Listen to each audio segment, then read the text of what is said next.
One, two, three, yes. Pria sejati, yes, yes, yes. Shalom, selamat pagi. Apa kabar Bro and Sis bersama keluarga?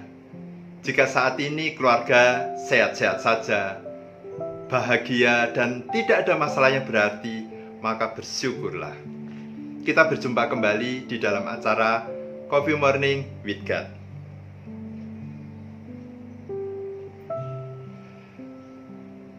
Namun seringkali kita jumpai, saudaraku, permasalahan yang tidak diundang itu hadir di tengah-tengah keluarga kita. Kita tidak sendirian, karena hampir semua keluarga selalu memiliki masalahnya sendiri-sendiri. Tapi seringkali di dalam menghadapi permasalahan itu, kita berjalan sendiri-sendiri dan kita menghadapi situasi yang rasanya kita tidak mampu untuk menyelesaikannya. Apalagi di masa pandemi ini, begitu banyak persoalan terjadi. Angka perceraian terus mengalami peningkatan.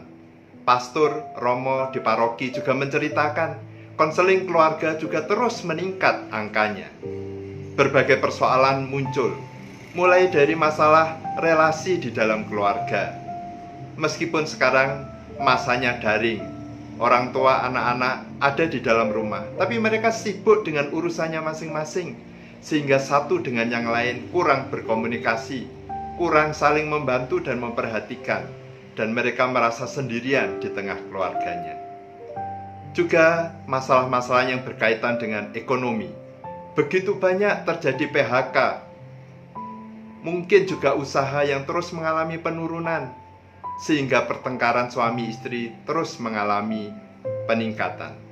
Saudaraku yang terkasih, bagaimana menghadapi situasi-situasi yang semakin memburuk itu?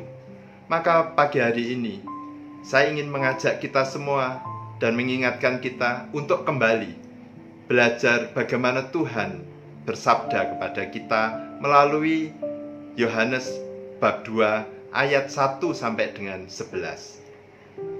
Nanti Bro and Sis bisa membaca di dalam firman Tuhan.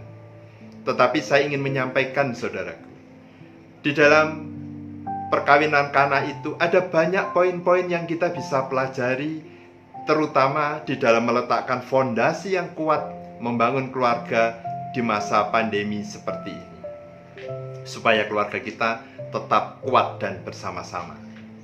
Yang pertama, saudaraku, kita bisa melihat di dalam ayat kedua bahwa Yesus dan murid-muridnya juga diundang di dalam perkawinan itu.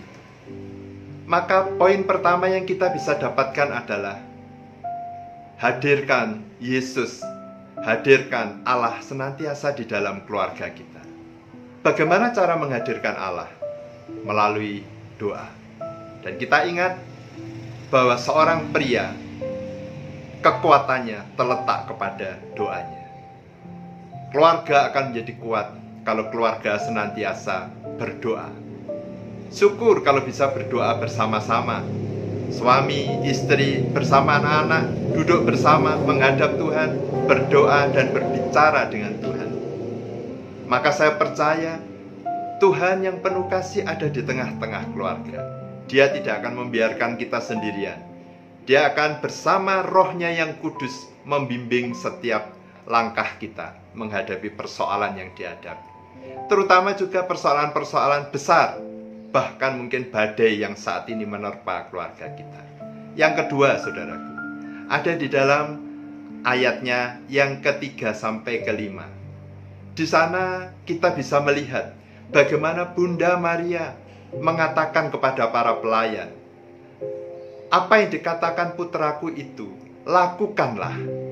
Maka poin ini kita mendapatkan satu pesan penting dari Bunda kita, bahwa kita harus menjalankan sabda Tuhan. Dalam menjalankan sabda Tuhan itu, kita tidak bisa tawar-menawar, mutlak. Bagi seorang pria, sabda Tuhan itu adalah fondasi kehidupannya. Kalau kita mau fondasi kehidupan kita, fondasi keluarga kita, fondasi usaha kita, fondasi pekerjaan kita, semuanya kuat, maka lakukan segala sesuatu berdasarkan kebenaran firman Tuhan. Yang ketiga, saudaraku, ada di dalam ayatnya yang ke-10. Dan Yesus menyatakan ketika pemimpin pesta mengatakan kepada orang yang menikah itu bahwa engkau menyajikan anggur yang terbaik bukan saja pada saat di awal, tapi pada saat akhirnya.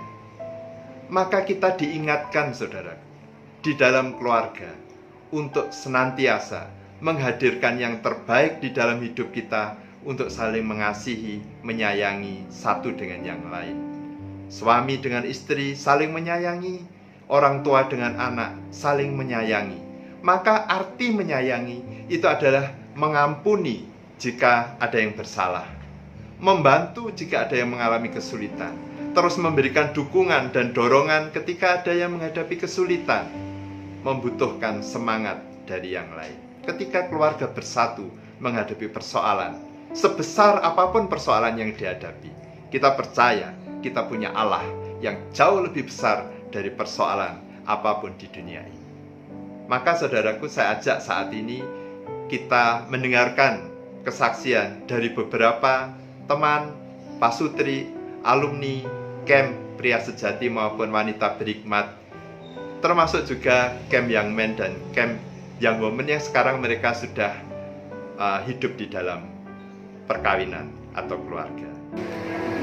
Sebuah keluarga bagi saya adalah ibarat suatu perjalanan dari pelabuhan satu ke pelabuhan berikutnya, di mana kadang-kadang dalam perjalanan tidak selalu mulus-mulus tenang saja, tetapi kadang-kadang ada angin, ada badai, tetapi Tuhan selalu mendampingi sampai ke tujuan yang tepat.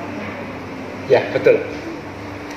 Suka dan duka di dalam kehidupan berkeluarga memang adalah sesuatu yang wajar. Semua berkat kasih karunia yang Tuhan berikan kepada kita itu adalah merupakan kasih-Nya.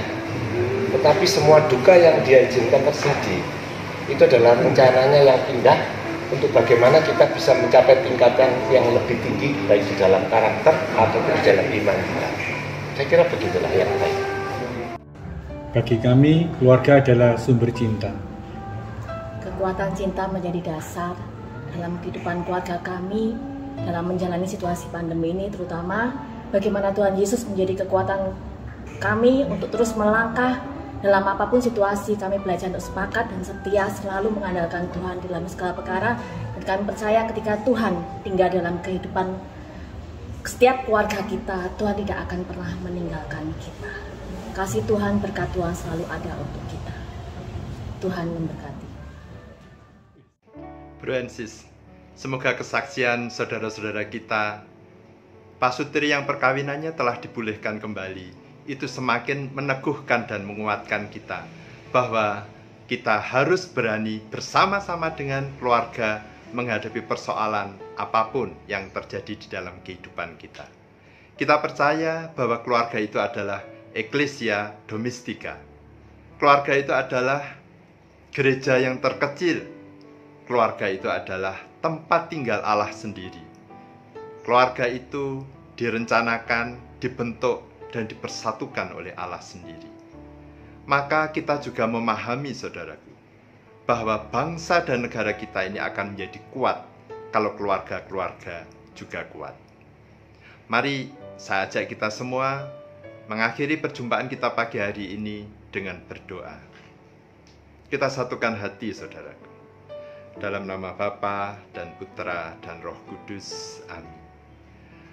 Bapa, kami bersyukur kepadamu Tuhan, karena anugerah keluarga di dalam kehidupan kami. Kami bersyukur karena Engkau senantiasa tidak pernah meninggalkan keluarga kami, menyertai, memberkati, dan menolong ketika kami sedang menghadapi persoalan Tuhan. Kami percaya Tuhan, ketika segala sesuatu kami letakkan di dalam kasih-Mu, kami hadirkan Engkau senantiasa di tengah-tengah keluarga kami. Kami dengan setia dan taat menjalankan sabda-Mu Tuhan. Dan kami mempraktekkan kasih itu di dalam kehidupan kami Tuhan. Memberikan yang terbaik, suami, istri, dan anak-anak menjalankan kewajibannya dengan sepenuh hati, dengan sepenuh cinta. Maka kami percaya Engkau senantiasa memimpin kami keluar dari badai dan persoalan di dalam kehidupan kami. Kami serahkan ini semua, keluarga kami, hidup kami, pekerjaan, karya, dan usaha kami Tuhan, hanya di dalam nama Putra-Mu terkasih, Tuhan dan Juru Selamat kami, Tuhan Yesus Kristus, yang bersama Dikau Allah Bapa yang Maha Kuasa, dalam persatuan dengan Roh Kudus, hidup dan bertahta, meraja Allah sepanjang segala abad. Amin. Dalam nama Bapa dan Putra dan Roh Kudus. Amin. CFM, we are the shepherd. CFM, we are the shepherd. CFM, for His glory. Sampai jumpa kembali. Tuhan memberkati.